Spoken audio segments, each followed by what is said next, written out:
আর ধোঁকাবাজ। কথাটা বুঝে এসছে না আসেনি? আমি গুদা বাংলায় বায়ান করছি।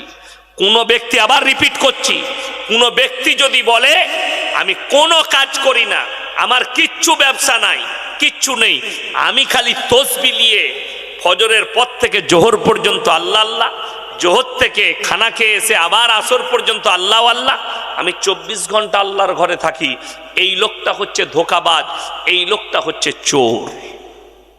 একটা দলিল যদি চান আমি আপনাকে দিয়ে দিই।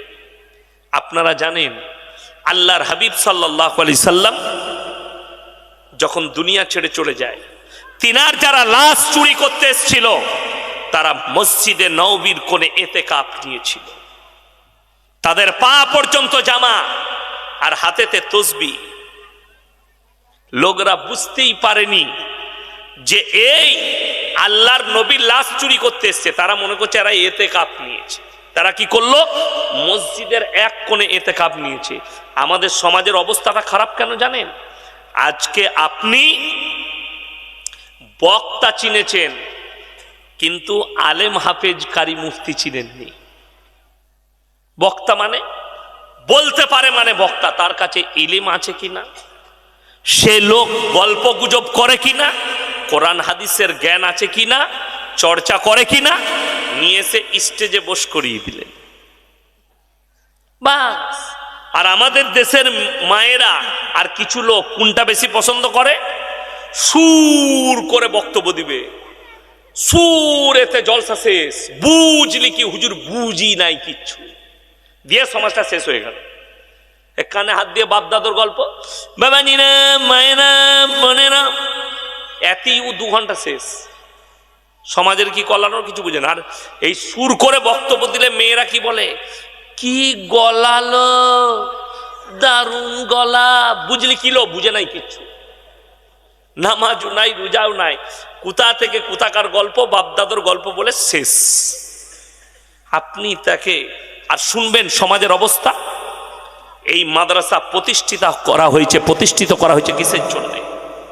সমাজের বুকে আলো ফেলানোর জন্য। এই মাদ্রাসাগুলো হচ্ছে পাওয়ার হাউস, আর যে আলেমগুলো হাফেজগুলো তৈরি করছে এগুলো হচ্ছে ট্রান্সফরমার। আপনার কাছে, আপনার মসজিদে, আপনার মাদ্রাসায় এক একটা তালবিনিম আলেম হওয়ার পরে যাবে, এগুলো ট্রান্সফরমার।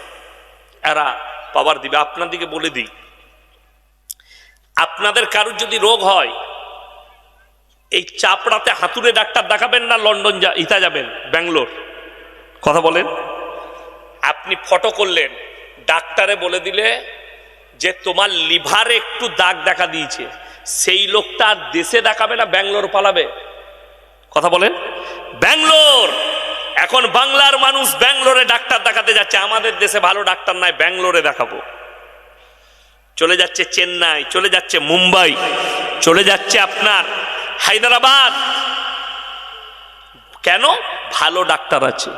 তুমি তোমার জীবনটা বাঁচানোর জন্য একটা ভালো ডাক্তার খুঁজছো, ভালো ডাক্তারের প্রয়োজন। আর তোমার ঈমান বাঁচানোর জন্য যার কাছ থেকে ইলম নিবে, যার কাছ থেকে দ্বীন শিখবে, যার কাছ থেকে রাসূলের আখলাক শিখবে, যার কাছ থেকে কোরআনের তাফসীর শুনবে, তুমি খোঁজ নিবে না মালটা মাদ্রাসার মুখ দেখেছে কিনা? দুটো